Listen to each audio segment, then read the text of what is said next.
आज मैं आपको बिल्कुल सिंपल तरीके से घर में रखी हुई बेसिक चीज़ों से बहुत ही ज़्यादा सॉफ्ट और टेस्टी बर्फ़ी बनाना बताती हूँ कैसे बनाई जाती है। इसे हम बहुत कम सामान का यूज़ करके बनाएंगे और ये बहुत कम रेट में भी बनके तैयार हो जाती है। तो चलिए देख लेते हैं इसे कैसे बनाया जाता है। बर्फ़ी बनाने के लिए ये हमने 1 कप मैदा लिए, 3/4 कप देसी घी, 1 कप चीनी। और ये तीनों चीज़ें सभी के घरों में इजीली मिल ही जाती है। बस हम इन्हीं तीनों चीज़ों से बर्फ़ी बनाएंगे। तो चलिए बर्फ़ी बनाना शुरू करते हैं। बर्फ़ी बनाने के लिए जो हमने घी लिया था वो हम पैन में डाल देते हैं। मैदा इसे भी डाल देते हैं और दोनों चीज़ों को अच्छे से मिक्स कर लेते हैं।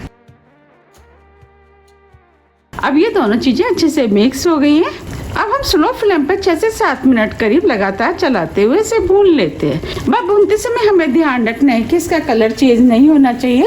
अगर हम इसे तेज फ्लेम पर भूनेंगे तो इसका कलर चेंज हो जाएगा, फिर वो बर्फी ना ही खाने में अच्छी लगेगी और ना ही देखने में। इसीलिए हमें फ्लेम को स्लो ही रखना है। ये बर्फी खाने में बहुत ही ज़्यादा टेस्टी लगती है। हम इसके अंदर ना ही दूध का इस्तेमाल करेंगे ना ही मावा का, फिर भी ये बहुत ही ज़्यादा टेस्टी बन के तैयार होगी। 7 मिनट करीब हो गए हैं। अब ये मिश्रण भुन गया है। भुनने की पहचान ये है कि देखिए अब इसमें झाग से बनने शुरू हो गए हैं। इसको चेक करने का एक दूसरा तरीका और है। देखिए हम इसमें हल्का सा पानी के छींटे डाल लें। देखिए छनन छनन की आवाज़ आ रही है, इसका मतलब ये मिश्रण भुन गया है। देखिए इस मिश्रण का कलर चेंज नहीं हुआ है। अगर हम इसे तेज़ फ्लेम पर भूनते तो इसका कलर चेंज हो जाता और उसकी वजह से बर्फ़ी ना ही देखने में अच्छी लगती है और ना ही खाने में। अब हम फ्लेम को ऑफ कर देते हैं। अब हम मिश्रण को साइड में रख देते हैं। बर्फ़ी के लिए चाशनी बना लेते हैं। चाशनी बनाने के लिए ये हमने दूसरा पैन लिया है। हमने 1 कप चीनी ली है, तो अब हम पैन के अंदर आधा कप पानी डाल देते हैं। अब जो हमने चीनी ली थी वो भी हम पैन में डाल देते हैं। चीनी को पानी में अच्छे से मिक्स कर देते हैं। अब ये चीनी पानी में अच्छे से मिक्स हो गई है। अब हम मीडियम फ्लेम पर लगातार चलाते हुए एक तार की चाशनी बना लेते हैं। आप देख पा रहे हैं चीनी अच्छे से मेल्ट हो गई है। अब हम इस चाशनी को 2 से 3 मिनट के लिए और पका लेते हैं। 3 मिनट करीब हो गए हैं। अब हम चाशनी को चेक कर लेते हैं।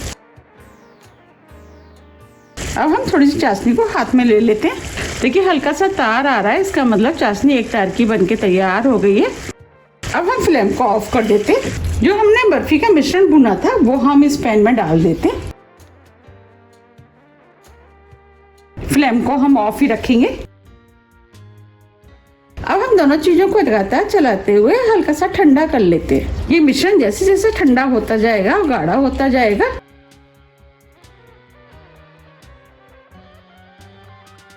आप देख पा रहे हैं मिश्रण पहले से गाढ़ा हो गया है।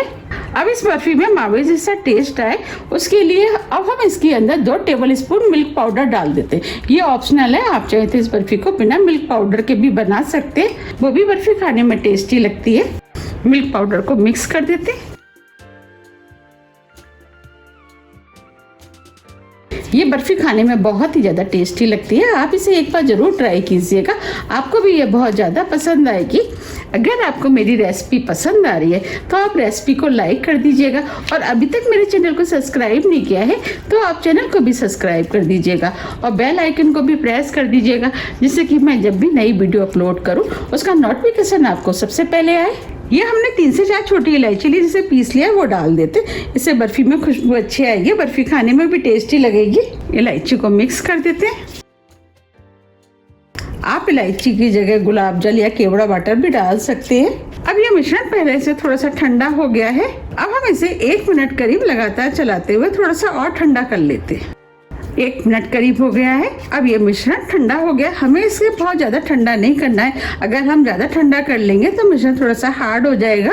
अब हम इसकी बर्फी जमा लेते हैं। हम इस बर्फी को केक टीन में जमाएंगे, तो हमने इसके अंदर बटर पेपर लगा दिया है। अब हम बटर पेपर में थोड़ा सा घी लगा देते हैं, जिससे कि बर्फी आसानी से उतर जाएगी। अब हम बर्फी के मिश्रण को इसके अंदर डाल देते हैं।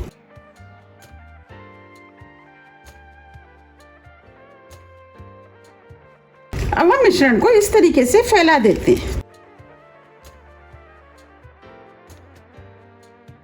और एक सा कर देते हैं। ये हमने बर्फी को एक साथ कर दिया है। अब हम बर्फी के ऊपर थोड़े से पिस्ते डाल देते हैं जिससे कि बर्फी देखने में सुंदर लगेगी। आप चाहें तो इस जगह बादाम और काजू का भी इस्तेमाल कर सकते हैं और आप चाहें तो बिना ड्राई फ्रूट के भी बना सकते हैं।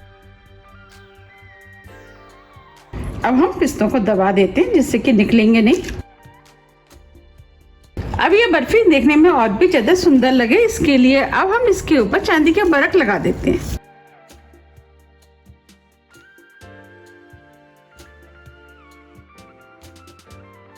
और आप चाहें तो इसे बिना चांदी के बरक के भी बना सकते हैं। वो बर्फी भी खाने में टेस्टी लगती है, लेकिन इसके लगाने से बस बर्फी देखने में सुंदर लगती है और टेस्ट में कोई अंतर नहीं आता है। अब हम बर्फी को सेट होने के लिए रख देते हैं। 2 घंटे करीब हो गए हैं। अब ये बर्फी भी सेट हो गई है। अब हम बर्फी को बाहर निकाल लेते हैं।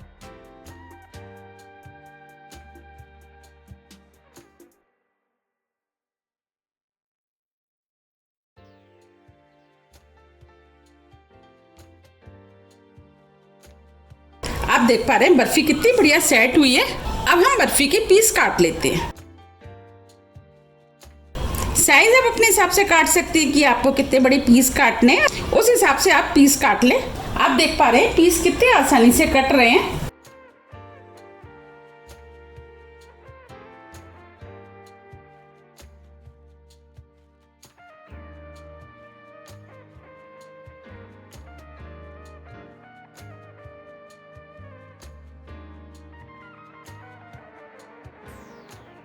अब हम इधर से भी काट लेते हैं।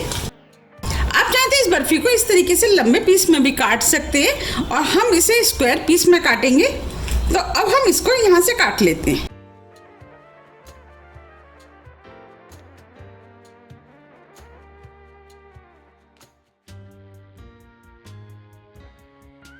आप देख पा रहे हैं कितनी आसानी से पीस कट रहे हैं।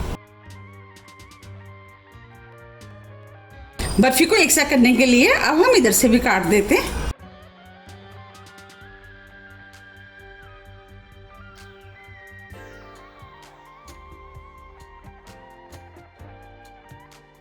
अब मैं आपको बर्फी को पास से भी दिखा देती हूँ। देखिए कितना बढ़िया पीस कटा है। ये बर्फी बिल्कुल लग रही है ना मावे जैसी। इसे देख के कोई कह भी नहीं सकता है कि ये मावे की नहीं है। इस बर्फी का टेस्ट कुछ कुछ मावे जैसा आता है और ये खाने में तो बहुत ही ज़्यादा टेस्टी लगती है। अब मैं आपको तोड़ के भी दिखा देती हूँ कितनी सॉफ्ट बनी है। देखिए बनी है ना कितनी सॉफ्ट और जूसी लग रही है ना। बिल्कुल मावे की बनी हुई बर्फी है। कोई कह नहीं सकता कि इसे हमने मैदे से बनाया है। देखिए कितनी बढ़िया बर्फी बनके तैयार हुई है। बहुत ही ज्यादा टेस्टी बनके तैयार हुई है। अब हम इस बर्फी को प्लेट में निकाल लेते हैं।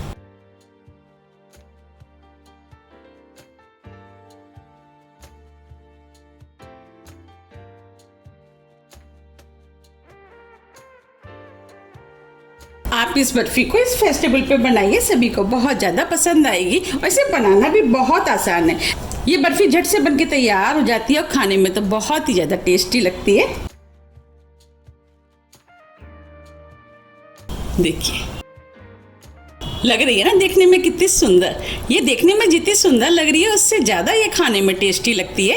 अगर आपको मेरी रेसिपी थोड़ी भी पसंद आती है तो रेसिपी को लाइक कीजिए, चैनल को सब्सक्राइब कीजिए और ज़्यादा से ज़्यादा शेयर कीजिए। अब हम फिर मिलते हैं इसी तरह की टेस्टी रेसिपी के साथ। जब तक के लिए नमस्कार।